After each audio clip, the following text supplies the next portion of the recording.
Thank you for joining me, everyone. Charles Moskowitz here. So the impeachment charade continues to goose step along. They're starting live hearings next week, and it's going to be a lot of attention on that. A lot of people with hearsay are going to be spouting their political opinions, assuming that Trump hatred will carry the day.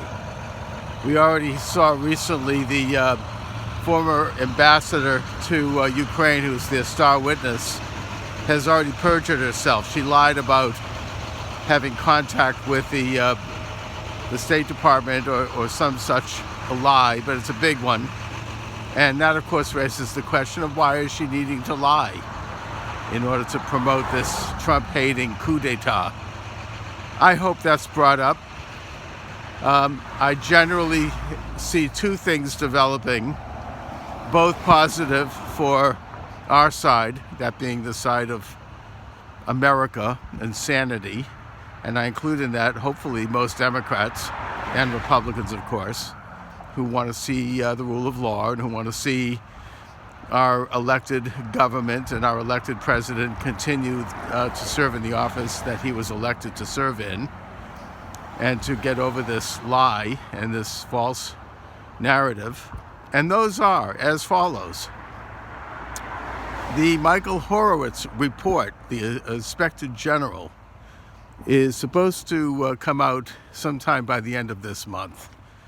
The report is going to include, according to Joe DeGeneva, former district attorney in Washington, will include evidence that will lead to likely indictments for many of the coup plotters, including former CIA Director Brennan and possibly others, a large number of others, and that the information that he says, and he's got inside sources, is very, very serious and very damning, that these officials in the last decrepit year of Barack Obama's presidency engaged in what can only be described as a coup d'etat, or the setting up of a coup d'etat for the incoming president, and the spying on the candidate as well.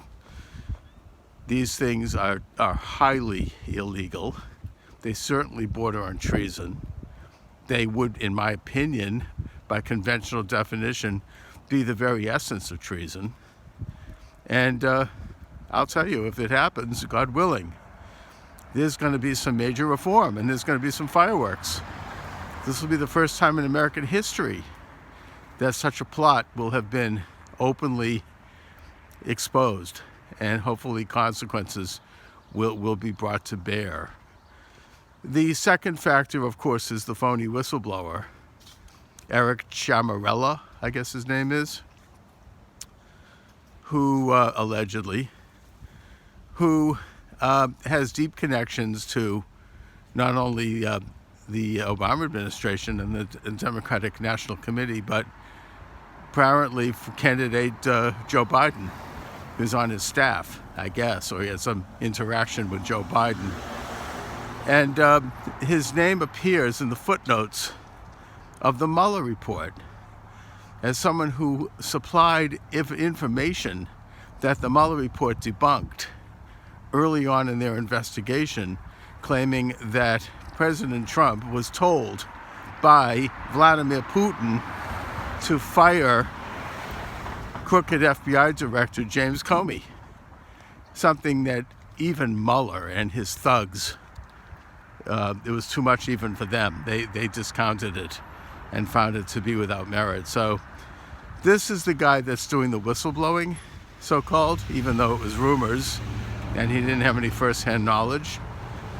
Maybe that's why Schiff and his corrupt band of stooges don't want his name revealed to the public, because if it is, that will blow the whole thing out of the water. So I think that factor, along with the Horowitz report, Inspector General, which he's been working on for many years, and I suppose the third factor is, of course, Attorney General Bill Barr's special investigator John Durham's report, equally damning, possibly, And maybe we will get to the bottom of this conspiracy.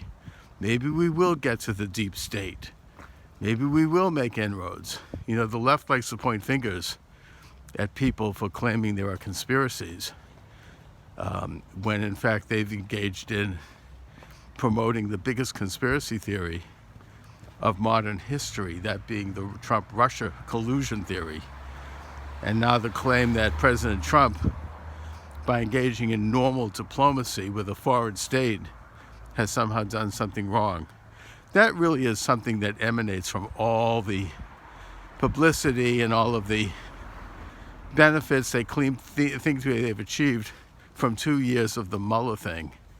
You know, we just assumed that President Trump must have done something wrong. That's like an investment for them. So hopefully it'll all come to head, and honesty and sanity will prevail as we head toward the Christmas season. And again, Charles Moskowitz here. I want to thank you for joining me.